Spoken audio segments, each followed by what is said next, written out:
Ya, ya. Okay. Muy buenos días. Vamos a empezar el día de hoy con el tema de bronquiectasias. Vamos a empezar revisando primero la definición. Las bronquiectasias se definen como un ensanchamiento irreversible de las vías respiratorias de tamaño medio a pequeño en el pulmón. Se caracteriza principalmente por inflamación, destrucción de las paredes bronquiales y colonización frecuente de bacterias. Esta condición puede estar limitada a un solo lóbulo o a segmentos pulmonares o puede afectar uno o ambos pulmones de manera más difusa. Una de las principales manifestaciones clínicas es tos crónica y sobreproducción crónica de esputo que a menudo es purulento. Entonces, en este caso, lo que nos debe quedar así como para recordar es que infecciones crónicas nos pueden condicionar a que estos cambios a nivel de las vías respiratorias se den de manera irreversible. Entonces, pues más adelante vamos a revisar un poco qué es lo que sucede en la fisiopatología y cuáles son las diferentes etiologías en las que podemos nosotros desencadenar las bronquiectasias.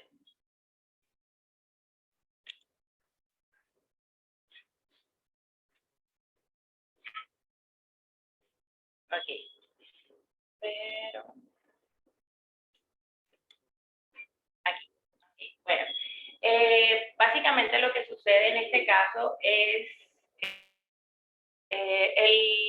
digamos, lo principal que sucede es que los neutrófilos producen un daño tisular y eso condiciona a la aparición de la bronquiectasia. Entonces, los neutrófilos, lo que sucede en este caso es que reclutan las vías respiratorias, son reclutados en las vías respiratorias en respuesta a la infección por las quimiosinas, la interleuquina 8, la interleuquina 17, el TNF-alfa, y una vez en las vías respiratorias lo que sucede es que los neutrófilos activan lo que es la catepsina G y la elastasa, causando el daño epitelial, reduciendo el movimiento ciliar, la hiperplasia de las glándulas mucosas y el aumento de la secreción de moco. Entonces esto hace que toda esa secreción quede como tal dentro de los bronquios y eso condicione a, digamos, la mala ventilación, perfusión y todos los trastornos a nivel respiratorio que producen la bronquiectasia.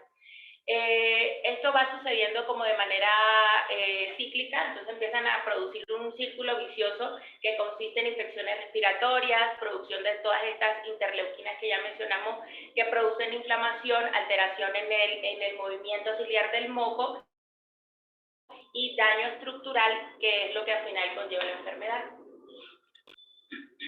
En cuanto a la fisiopatología, entonces la mucosa de las vías respiratorias de los pacientes con bronquiectasia es más severa debido a las concentraciones más altas de DNA y de mucina. La presencia de atopia transmite un peor curso clínico en personas con enfermedad pulmonar obstructiva y asma. Entonces, en este tipo de pacientes, obviamente, la enfermedad se desencadena de manera, o estos cambios a nivel del parénquima pulmonar se desencadena de una manera más severa. Según lo revisado, encontré también que las dividían dependiendo si los pacientes presentaban fibrosis quística o no fibrosis quística. Entonces, era como una variante cigota del gen CFTR, puede contribuir al desarrollo de bronquiectasias a través de una disfunción de los canales de sodio y cloro de las vías respiratorias. Otra situación importante es que la deficiencia de la vitamina D en el círculo vicioso de las exacerbaciones recurrentes de la bronquiectasia se encontraba asociada en estos casos. Entonces, en cuanto a las etiologías, incluyen obstrucción de las vías respiratorias, incluso podía ser, por ejemplo, de cuerpo extraño, defensas defectuosas de huésped, así como ya lo mencioné, en pacientes con fibrosis quística, y también se puede presentar en pacientes con enfermedades reumáticas y sistémicas, disinesia ciliar primaria, infecciones pulmonares y en la aspergilosis pulmonar alérgica y en el tabaquismo. Entonces, hay diferentes fenotipos, es una enfermedad que se considera multifactorial, que existen varios factores que predisponen a la aparición de las mismas.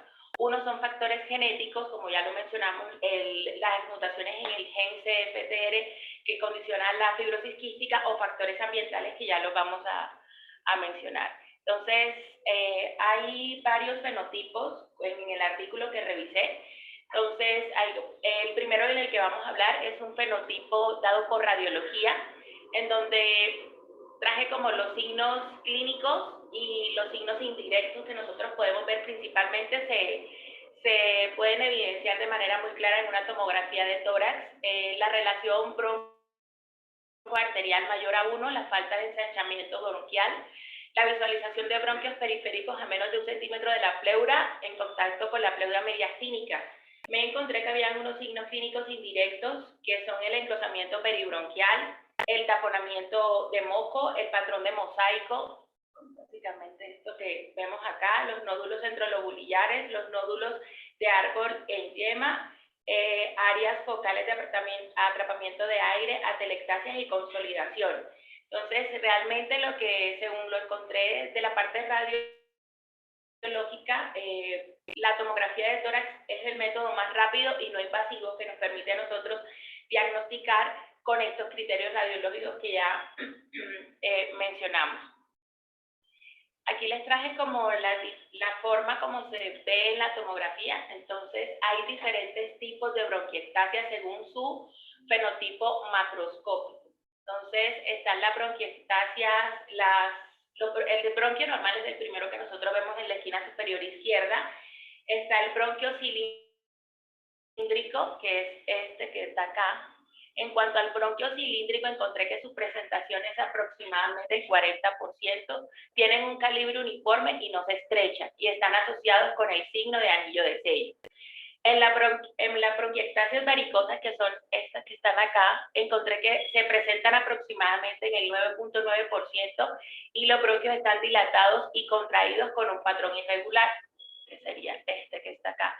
Y las bronquiectasias quísticas, que son estas que están aquí, que representan un 45%, la forma más grave en los bronquios se dilatan hasta parecerse en forma de un quiste. Entonces son estos que se ven aquí. Básicamente son y encontré otras morfologías que no estaban como muy bien descritas, se asociaban incluso hasta un 24%, pero pues básicamente esta era como la distribución según la morfología macroscópica. Hay otros tipos de fenotipos, está el fenotipo por etiología, que lo dividen según si el paciente presenta fibrosis quística o no presenta fibrosis quística. En cuanto a las etiologías, esta tabla me quedó. Bueno, les voy a resumir como básicamente lo más importante de esta tabla según las etiologías de la bronquiectasis. Hay diferentes tipos de etiologías, están las idiopáticas, están las post-infección. Dentro de las etiologías post-infección cabe destacar las infecciones por micobacterias, las neumonías bacterianas, por ejemplo con Bordetella pertussis, y las infecciones virales como lo es el sarampión, la influenza y el adenovirus.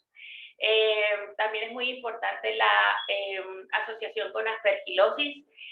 En cuanto a las bronquiectasias de etiología posinfección, hay una deficiencia de anticuerpos y en estos casos se puede considerar, cuando la bronquiectasia está asociada a deficiencia de anticuerpos, como por ejemplo los pacientes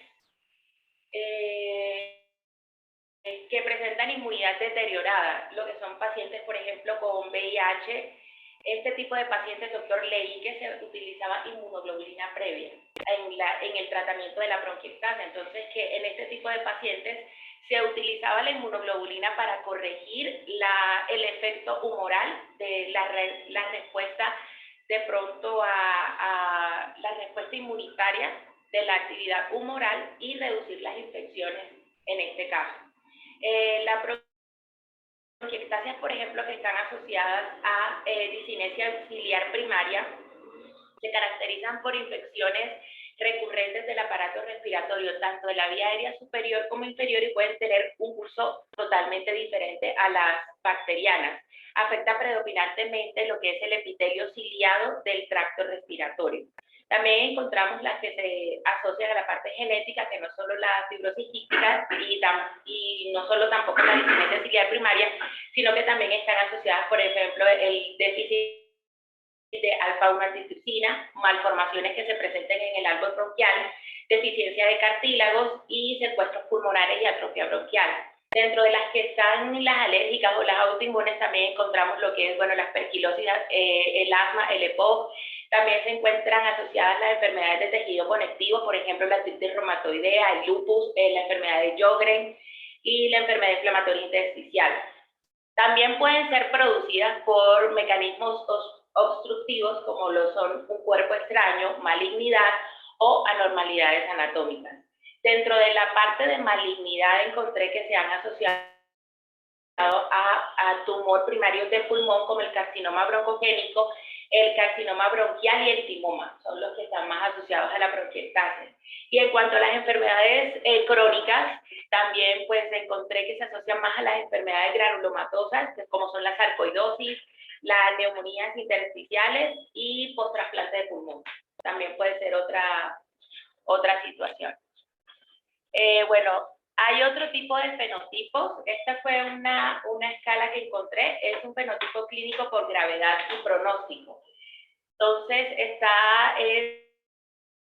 es una escala de severidad que lo que nos ayuda es a mirar teniendo en cuenta parámetros clínicos, parámetros radiológicos y parámetros microbiológicos, cuál según la puntuación que nos da esto, clasifica la gravedad o la severidad que puede tener esta bronquiectasia. Cuando tenemos, entonces tiene en cuenta la edad, tiene en cuenta el índice de masa corporal, tiene en cuenta el BEP1, tiene en cuenta todas las admisiones al hospital, las exacerbaciones, la disnea, si hay o no presencia de pseudomonas o si hay o no colonización por otros microorganismos, y tiene en cuenta también los cambios radiológicos si son más de 3 lóbulos implicados. Entonces, en esta clasificación encontré que de 0 a 4 puntos nos da una clasificación leve, de 5 a 8 puntos una clasificación moderada, y ya cuando es mayor a 8 puntos una clasificación clave. Entonces, este tipo ya vimos los fenotipos por etiología. Ya vimos ahora los fenotipos según su gravedad. Hay otra escala que también encontré, que es el FACET. El FACET básicamente lo que tiene en cuenta también son las exacerbaciones, el BEP1, la edad, la infección y la disnea. Entonces la F pues es de BEP1, la A es de edad, la C es la colonización, la E es la exacerbación y la D de disnea. Esta puntuación también nos ayuda a clasificar la gravedad, nos va a dar un máximo de 9 puntos, de 0 a 3 puntos leve, de 4 a 6 puntos moderada y de 7 a 9 puntos severo. El fenotipo por microbiología, entonces también podemos clasificar según la presencia repetida de patógenos, como por ejemplo la Pseudomonas aeruginosa, el Haemophilus influenza y el complejo Mycobacterium avium. Encontré que los pacientes que se encuentran con infecciones a repetición de Pseudomonas aeruginosa tienen mayor riesgo de mortalidad y se asocia con mayor riesgo de exacerbaciones y mayor riesgo de hospitalización. Así como disminución de la función en la función pulmonar. El síndrome de Levy-Winterman se refiere a la bronquiectasia en el lóbulo medio derecho en el segmento de la língula debido a una infección por Mycobacterium intracelular. La aspergilosis pulmonar por el Aspergillus fumigatus son los que también se asocian a la bronquiectasia. Entonces, cuando tenemos este tipo de cambios radiológicos, clínicos, asociados también a un hallazgo de cultivo, debemos tener en cuenta que podemos estar pues, ante un contexto de una bronquiectasia. Y también tener en cuenta que la pseudomonas se está asociando a mayor mortalidad, y también el no diagnóstico, por ejemplo, de las micobacterias no tuberculosas, esto puede causar infecciones a repetición no tratadas, que lo que hacen es empezar a disminuir de manera progresiva la función del pulmón. Bueno, y en cuanto al tratamiento de las bronquiectasias, básicamente, teniendo en cuenta la naturaleza de la enfermedad, el tratamiento se debe ir enfocado de manera individual según la etiología que ya antes mencionamos. La finalidad del tratamiento es mejorar el estreñimiento mucociliar, prevenir y reducir la inflamación asociada. Bueno, en cuanto a eso tenemos diferentes opciones. Eliminación de moco, se pueden utilizar agentes mucolíticos con el objetivo de aumentar la viscosidad del esputo para facilitar su eliminación. Pueden ser también agentes hiperosmolares y fisioterapia aplicando técnicas de depuración de las vías respiratorias. Se pueden utilizar micronebulizaciones con soluciones salinas hipertónicas, se puede utilizar la N-acetilcisteína e incluso el manitol. Los tratamientos antibióticos, lo más importante en cuanto a los tratamientos antibióticos es la vigilancia microbiológica. Se deben realizar en estos pacientes cultivos frecuentes de esputo, frotis orofaringio y o muestras de bronquiectasias cuando sea necesario.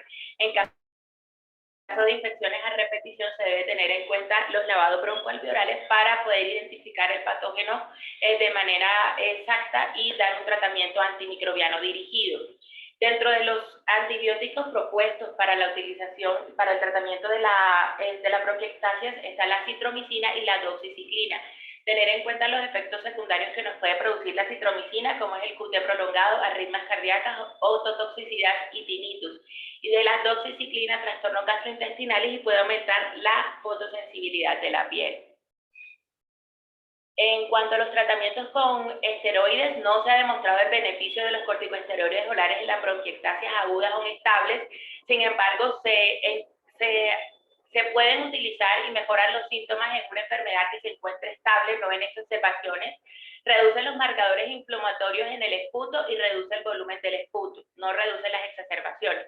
¿Cuáles son los efectos secundarios que debemos tener en cuenta que se pueden presentar? Aumento el riesgo de la infección respiratoria y si obviamente una de las etiologías es infecciosa y le damos corticoides, pues lo que va a hacer es aumentar el riesgo de infección. Enfermedad por microbacterias no tuberculosas puede ser causada por la inmunosupresión que generan los esteroides, supresión renal y deterioro de la densidad ósea.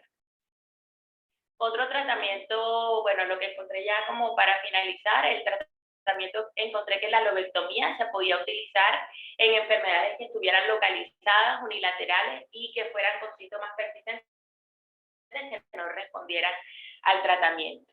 Y en otro artículo encontré unas nuevas terapias que es el brensocatib, que es un inhibidor oral reversible del dipeptidasa 1, que es la enzima implicada en la activación de las serinas de las proteasas de los neutrófilos, como ya vimos la fisiopatología de la enfermedad. Lo que sucede es que la inhibición del DPP1 previene la activación de la elastasa, de la catepsina G y la proteinasa 3 de los neutrófilos en la médula ósea. Esto lo que hace es inhibir esa cascada de respuesta inflamatoria, que lo que hace es la remodelación como tal estructural del parénquima del pulmón. Entonces, esta es una nueva terapia que encontré que se utiliza, y la otra es la terapia con fagos. Los fagos son virus que se usan específicamente para atacar bacterias, y la terapia con fagos implica el uso de fagos para infecciones bacterianas. Entonces, por lo que entendí, utilizaban virus que como que no sé, mataban las bacterias, o sea, inducían la muerte de la bacteria utilizando un virus. Fue lo que entendí en la terapia con fagos. Encontré también que en este tipo de terapias se utilizaba más que todo en pacientes con infecciones con micobacterias. Por ejemplo, el Mycobacterium avium. Eso es todo. Estaba cortito. No sé si hay alguna pregunta.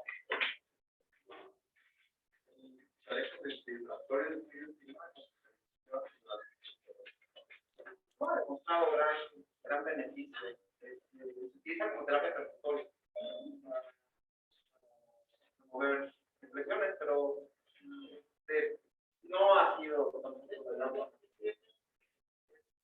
es muy caro, es incómodo para los pacientes, poco accesible y tampoco es superior, por ejemplo, a los prescriptores.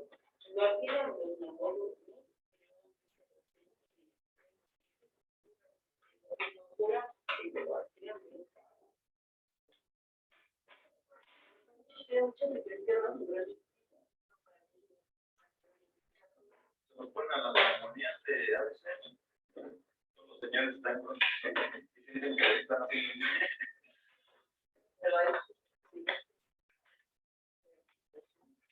Y quizás Miguel tiene proyectadas aparte de los antibióticos que comentó Rick, los 14. Y sí, Los políticos son importantes. Y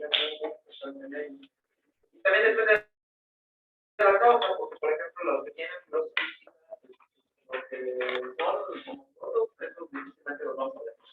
Llegamos a ver normalmente son los que son heterocígotos, son los que tienen programas de y generalmente en ellos son pacientes que sí se enferman 2, 3 veces al año. Gracias. Y hay que darles con todo.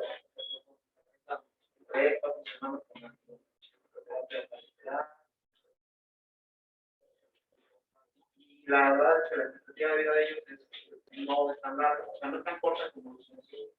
Tan larga. Y se mueren por. Y bueno, los que nosotros llegamos a ver ya son adquiridas, tabaquismo,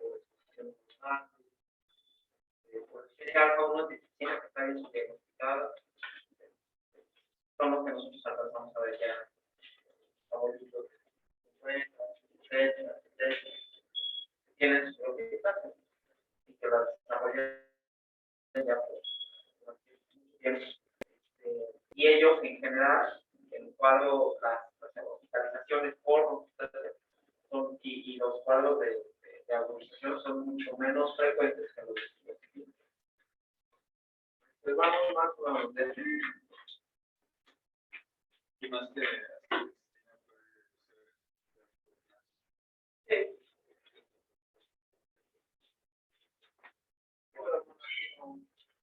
No sé, está disponible.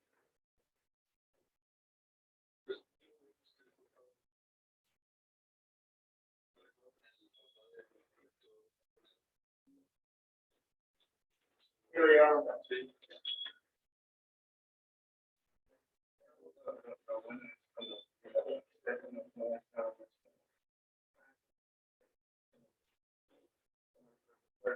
Diagnóstico que a veces no siempre llegas como al diagnóstico porque son cosas no todas son cosas asma, pueden ser algunos tratamientos como un sobaterio o hasta diversos tratamientos incluso en las asmas de cuando tienes niveles elevados de IG es como un diagnóstico de diferentes son centrales a diferencia de las que son en los lóbulos superiores también se asocia a enfermedades del tejido blanco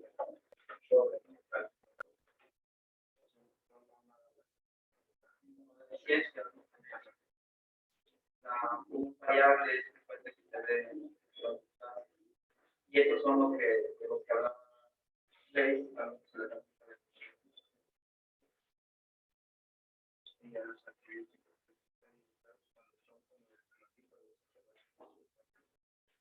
es un año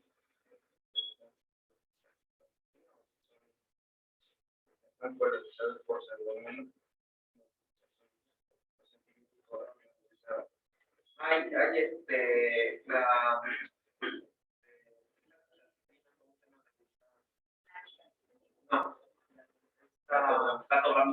catobramicina y nada se tiene que y esa sí la tenemos y en el día también es que o sea las fundamentales son como un fenotipo de los prostatases también por tracción y estas prostatases por tracción son las que se generan esta dilatación de las vías respiratorias para pacientes que tienen un fenotipo intersticial o fenotipo este intersticio está tan rígido que hace que las vías respiratorias sean o permanentemente dilatadas.